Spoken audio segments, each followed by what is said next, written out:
Hello students, welcome back to my channel. In this video I am going to discuss in detail about the superconductors and types of superconductors. So coming to the superconductors, the substances which offer no resistance to the flow of electricity are called superconductors. That means superconductors conduct electricity without any loss. Good examples include metals such as lead, tin, mercury, etc. Especially these metals exhibits superconductivity at extremely low temperatures like 5 Kelvin, 6 Kelvin or 7 Kelvin. That means when the temperature is extremely low, ordinary metals exhibits superconductivity. So the temperature below which a metal exhibits superconductivity is called as critical temperature.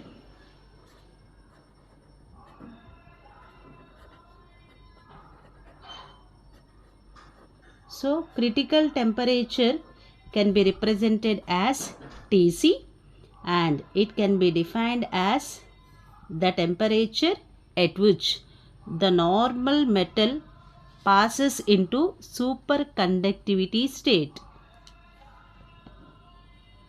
So critical temperature can be defined as the temperature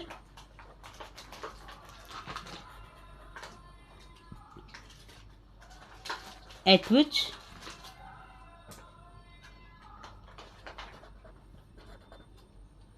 a metal passes into a superconducting state.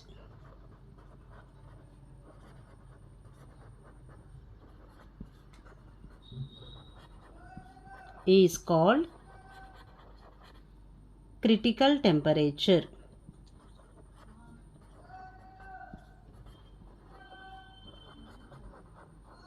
So from this concept it is very clear that superconducting is a state that is obtained at extremely low temperatures. That means the temperature below which an ordinary metal exhibits superconductivity is called as critical temperature. Let us compare the behavior of normal metal and superconducting metal. So for that purpose, let us draw a graph between temperature and electrical resistivity. Especially the temperature is measured in absolute scale against electrical resistivity.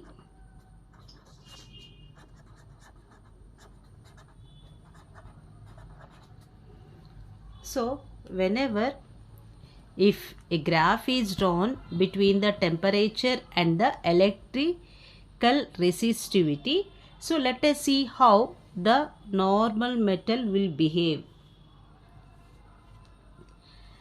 Normal metal or conductor always exhibits some resistance at any temperature.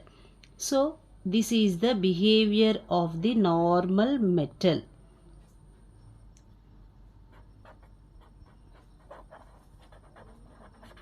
So at any given temperature, normal metal experiences electrical resistivity. Coming to the behavior of superconductor, let us suppose that it is the critical temperature Tc. Okay, so whenever the temperature of the superconducting material is slowly decreasing, its electrical resistance also decreases. When the temperature reaches the critical temperature, at once the electrical resistance will drop to 0. So at the critical temperature there is no resistance.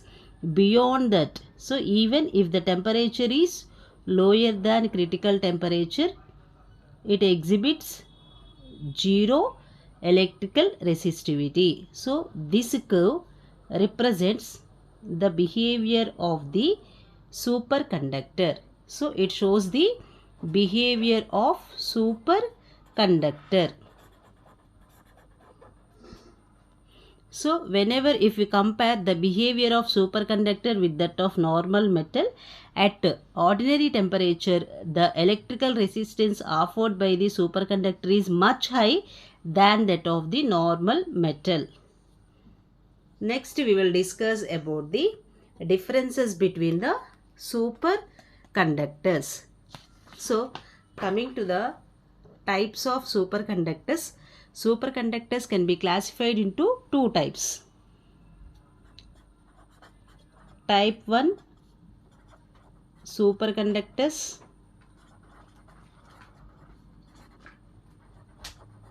and type 2 superconductors. Superconductors can be classified into two types. Type 1 superconductors and type 2 superconductors. Coming to the differences between type 1 and type 2 superconductors.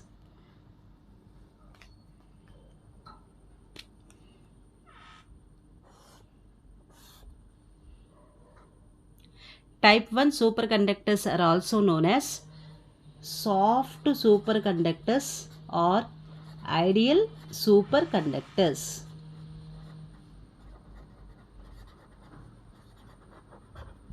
Whereas type 2 superconductors are called as hard superconductors.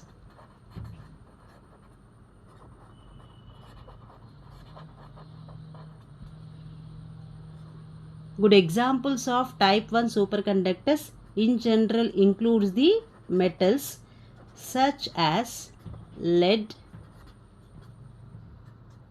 tin, mercury, etc. Coming to the examples of type 2 superconductors, they include alloys such as niobium, tin, niobium, titanium, etc.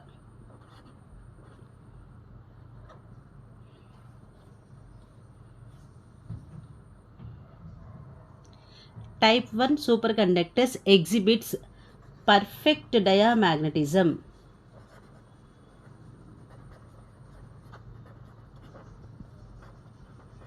Coming to the type 2 superconductors, they exhibit diamagnetism to certain extent. So they exhibit small amount of diamagnetism.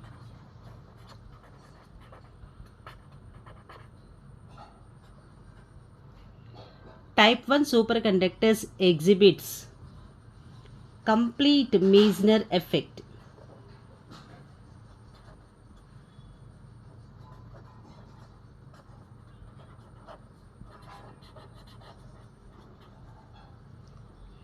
Whereas type 2 superconductors exhibit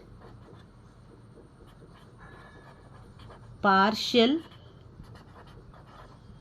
Meissner effect. What is meant by Meissner effect? Meissner effect means expulsion of magnetic flux from the interior.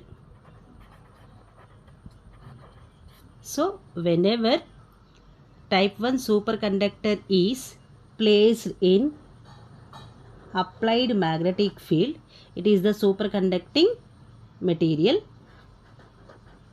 So especially type 1 superconducting material, when it is placed in the magnetic field, then what happens?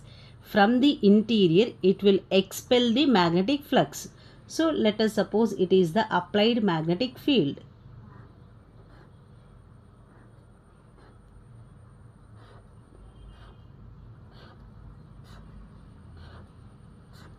So the flux will be expelled from the interior.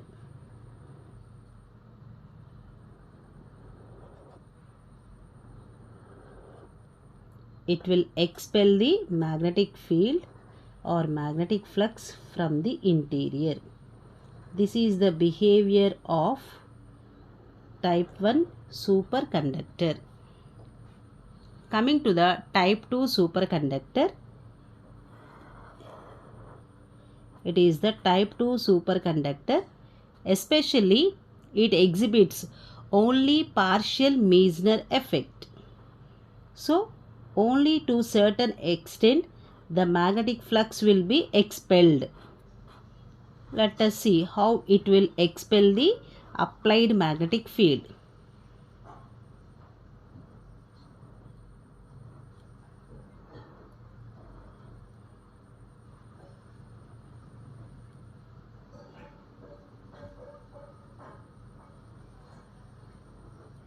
So, the magnetic flux will be expelled partially.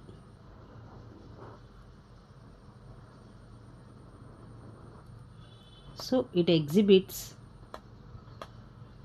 partial Meissner effect. It is the behavior of type 2 superconductor.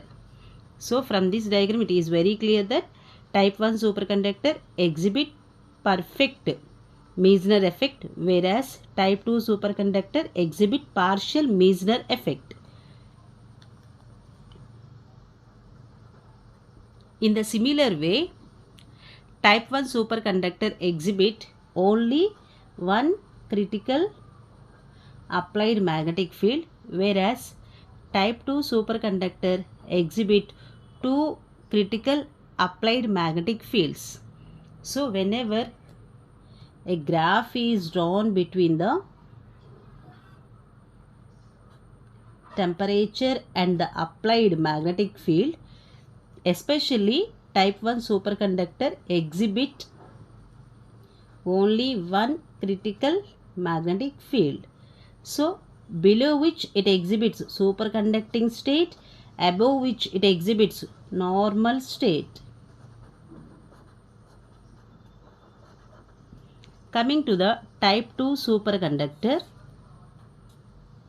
it exhibits two critical magnetic fields. Hc1, it is the lower critical magnetic field, Hc2 is the higher magnetic field. So, below Hc1 it exhibits superconducting state, above Hc2 it exhibits normal state. In between Hc1 and Hc2 it exhibits mixed behavior, and this region is called as vortex region. It can also be called as intermediate region or intermediate state. So, below Hc1 it exhibit superconducting state, above Hc2 it exhibit normal state, in between Hc1 and Hc2 it exhibits mixed behavior, and it is called as vortex region. Coming to the applications of type 1 superconductors, they are limited, but coming to the type 2 superconductors, whenever high magnetic fields are required, they will have immense applications. If you like the video, don't forget to like, share and subscribe. Thanks for watching. Have a nice day.